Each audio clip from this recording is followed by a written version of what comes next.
Estamos aqui mais uma vez e hoje para falar sobre um assunto que particularmente eu gosto muito, vejo muitos problemas, vejo muito desconhecimento e por isso que a gente resolveu tratar disso aqui de uma forma simples e objetiva, tentando levar algum conhecimento para quem tem interesse e para quem já fez e talvez queira rever os processos que utilizou para fazer.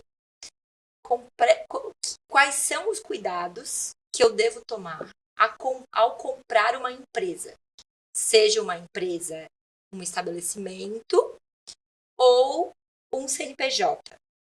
O que eu devo cuidar? O que eu devo olhar? Quais são as peculiaridades disso, Mi? Bom, acho que temos muita coisa para olhar. Quando a gente fala, primeiro, né? Se eu vou comprar uma empresa estabelecimento e vou trazer um CNPJ novo, eu preciso olhar com um olhar. Se eu vou comprar uma empresa pacote fechado, CNPJ, o meu olhar é um pouco mais amplo. Então, acho que vamos em partes. Vamos comprar uma empresa e montar o meu CNPJ. Estou comprando o estabelecimento aqui. Vou continuar o negócio.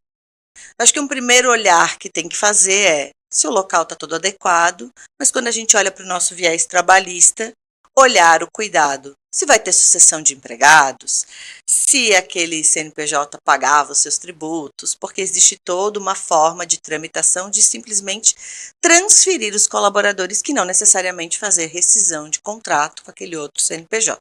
O que na maioria das vezes, nas negociações, né, continue com o meu time, dê uma garantia.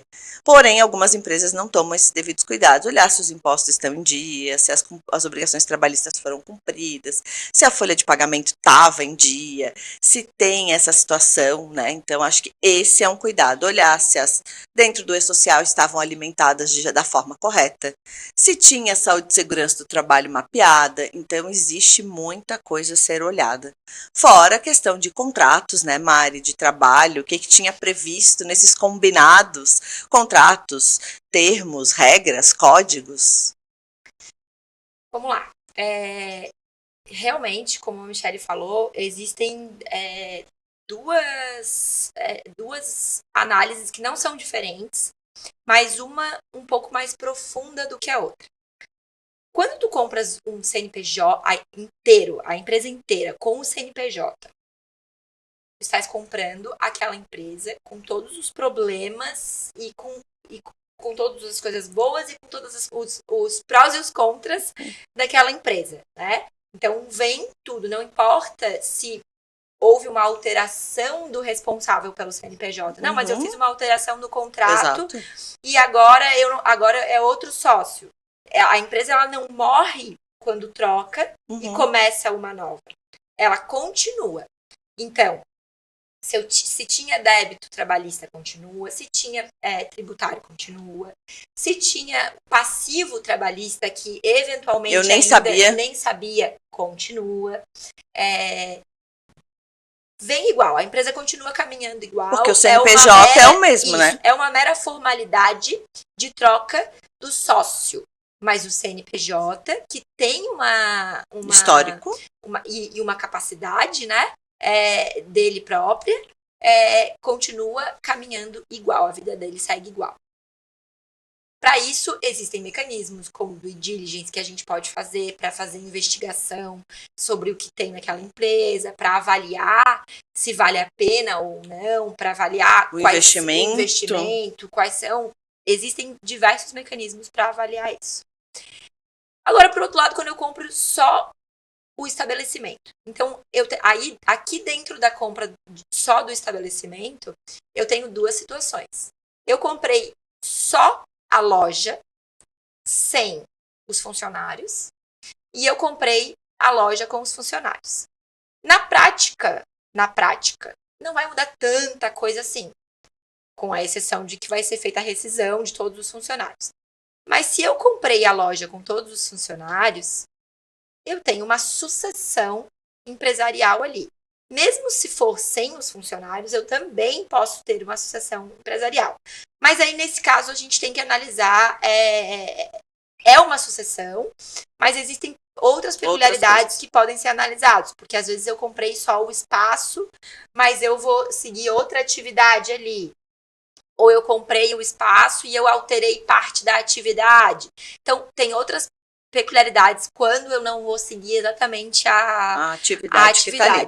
Mas vamos pensar aqui, nesse primeiro exemplo, que a empresa foi comprada e que eu vou seguir exatamente a mesma atividade. Com os mesmos colaboradores. E eu só vou trocar o nome, porque agora vai ser a minha empresa, mas vai ser a mesma empresa.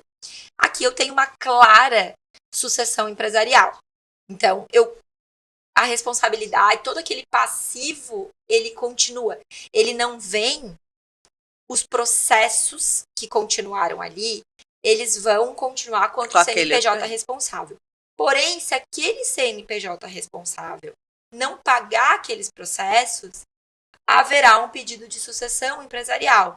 Porque a empresa que se estabeleceu no local da outra assumiu a unidade produtiva daquela outra empresa, assumiu os clientes daquela empresa, ainda que não tenha assumido todos os empregados, mas assumiu os equipamentos daquela empresa. Então, pode ser incluído como responsável daquele passivo trabalhista de trás, ainda que o CNPJ seja outro, que os sócios sejam outros, que o empregado seja outro. Exato. Então, tem todos esses cuidados para tomar. A mesma coisa acontece quando eu só compro a empresa e não contrato os funcionários. Igual eu assumi a unidade produtiva, e aí volto a falar ali, tem outras peculiaridades que podem ser analisadas. Mas pensando em a compra de um todo, em que eu só troco o nome, mas eu sigo. Realizando a mesma atividade ali dentro, ainda que com outro CNPJ, eu posso cair nessa mesma situação da sucessão empresarial e responder pelas dívidas trabalhistas, pelos processos já existentes, ou não daquele determinado empregador. Então, esse cuidado a gente tem que ter também, né? Isso. De olhar todo esse passivo. Então, a gente está falando de duas modalidades bem diferentes, né? Então, quando eu compro ou quando eu sucedo ali, seja o meu CNPJ mesmo, ou seja, uma outra questão. Mas quando a gente fala ali dos colaboradores que continuam, né? Porque às vezes a dúvida fica do colaborador. Como é que fica o meu contrato de trabalho? Sim. Como que vai aparecer na minha carteira? Continuo tendo direito a férias? Continua tendo direito a tudo, né? O contrato só continua. Ele só recebe aquilo. Por isso, esse cuidado. Então, assim, é um processo que, embora lá no outro caso a gente faça uma due diligence, aqui também tem que ser feita uma auditoria. Também, igual. Né? Talvez não tão a fundo de uma questão, mas porque lá eu tenho uma questão tributária, de outras coisas que aqui pode ser que, né, eu possa ser acionado. Mas pode acontecer de não, depende do que vai estar ali no contrato. Existem formas, né? Por isso que é importante ter isso muito bem assessorado, né? Não é uma.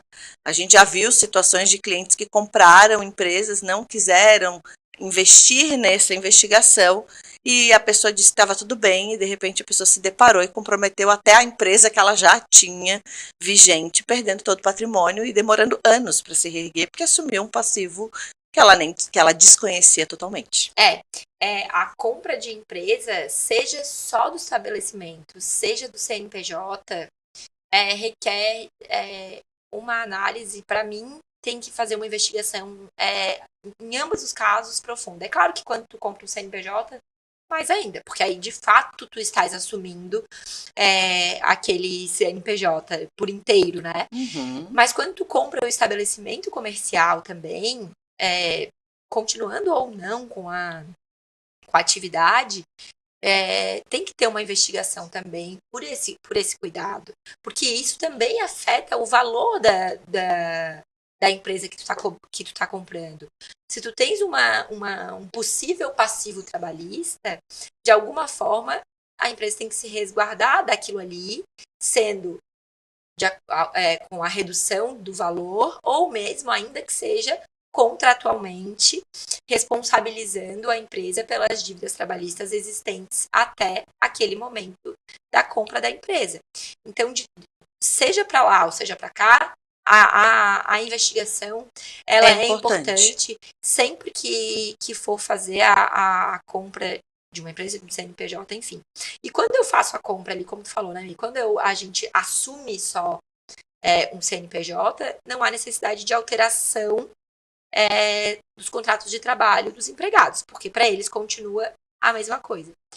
Quando eu compro com os empregados, mas eu troco a rescisão dos contratos de trabalho pelaquele CNPJ e recontratação desse CNPJ novo, porque aí sim alterou, né? É diferente quando eu faço a transferência de um empregado de uma empresa, se eu considerar um grupo econômico, e eu transfiro o empregado de uma empresa para outra. Nesse caso, desde que não haja problema no reconhecimento do grupo econômico, eu posso. O empregado ele pode ser contratado por uma empresa e trabalhar pela outra. Mas se a empresa que era contratante foi extinta e passou uma nova, aqueles empregados devem ser dispensados com todos os seus direitos e recontratados aqui nessa nova empresa com todos os seus direitos, porque é uma seria o mais assim, a gente sabe que na prática é permitida essa, né, até dentro da Caixa lá tem duas situações completamente diferentes para essas transferências, né?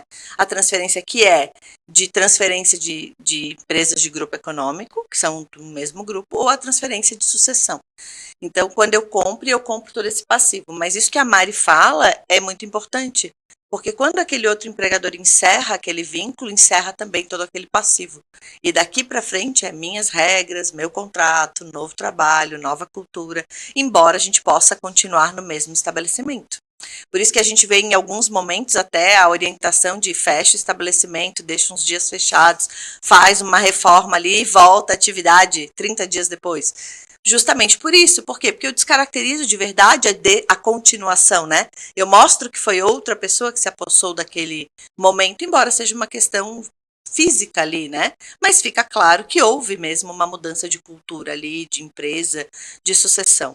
A gente viu um caso aí no Brasil de empresas de franquia que na prática respondem de certa forma, né?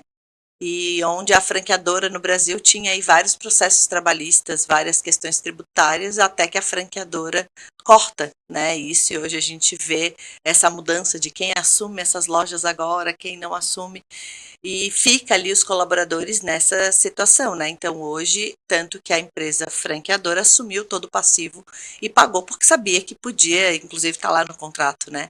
De franquia, porque representa aquela marca. Então é verdade isso que a Mari fala da sucessão, porque aquele negócio, aquela empresa continua daquela forma, né? Então ela tem responsabilidade sobre aquilo. Por isso que é tão chato ser franqueado de uma empresa. É por isso que a empresa que quando a gente compra ali o estabelecimento, ele acaba sendo responsável sucessor, porque ele assume a unidade produtiva daquela empresa. Então eu dou para as pessoas que estão indo ali, é como se tivesse continuado a mesma empresa. É diferente quando eu faço alterações, quando eu diversifico de alguma forma o que a outra empresa fazia. Então, assim, quando há algum tipo de alteração, ainda assim analisado, né? Não é, repito, sempre falo, não estamos diante de uma ciência exata, em que eu vou te dizer, feche por 30 dias e você está seguro. Exato, a gente está trazendo aqui ideias, né? Tudo depende do teu negócio. Então, tudo depende da análise ali do caso a caso, mas quando há alguma alteração no objeto da nova empresa, a gente consegue fugir um pouco dessa sucessão e começar a pensar. Agora, quando eu trago os funcionários, é muito difícil de fugir da sucessão, porque de fato continuou ali as mesmas regras. Diferente é quando é só no estabelecimento. Mas é um assunto bem delicado, é muito do entendimento e da interpretação de cada pessoa sobre o que acontece ali, sobre a demonstração, se houve diferenças ou não, né? Porque se tu para pensar, pensa assim, um posto de gasolina. É o exemplo mais clássico que tem. Porque um posto de gasolina, ele não pode ser aberto em qualquer lugar. Não. Ele tem regras, requisitos. Então, assim, hoje eu tenho um posto de gasolina. e eu quebrei, quero vender e etc. Aí uma pessoa comprou só o meu estabelecimento, porque é um posto de gasolina, já tá pronto, já tem toda a estrutura ali. E aí vai ser caracterizado uma sucessão empresarial. Então nunca mais vai funcionar nada naquele estabelecimento. Está fadado pode desmanchar, jogar abaixo, porque nunca mais vai funcionar nada. Então, é por isso que tem que ter esse cuidado quando a gente vai comprar e analisar os casos, porque existe caso a caso. Né? Exato. Então, existem os cuidados a serem tomados, né? Acho que o mais importante que a gente traz aqui a gente trouxe um levantamento aí de várias bolas que tem aí, ficaram quicando para vocês, porque não existe uma ciência exata. Existe várias possibilidades. A gente procurou trazer aqui o máximo de possibilidades que tinha. Fiquem à vontade para fazer as perguntas que vocês querem, trazer aí as dúvidas, né? A Mari tem experiência nessa questão de sucessão, ela, né, acompanha aí algumas empresas que fazem isso, e a gente aqui também fez algumas coisas, a gente faz ali algumas trocas, então são pontos de vista e tem muitos olhares a serem feitos, tá? A gente trouxe aqui alguns. Então, a gente precisaria aí de mais alguns outros colegas aqui, né? Por exemplo, o doutor Fernando já faria outras considerações. Várias outras. Várias outras. E a gente trazer aqui para vocês pensarem a respeito. Fiquem à vontade para perguntar o que vocês quiserem. Curte aí e manda pra gente as perguntas que vocês ficaram aí em dúvida. Tchau. Tchau.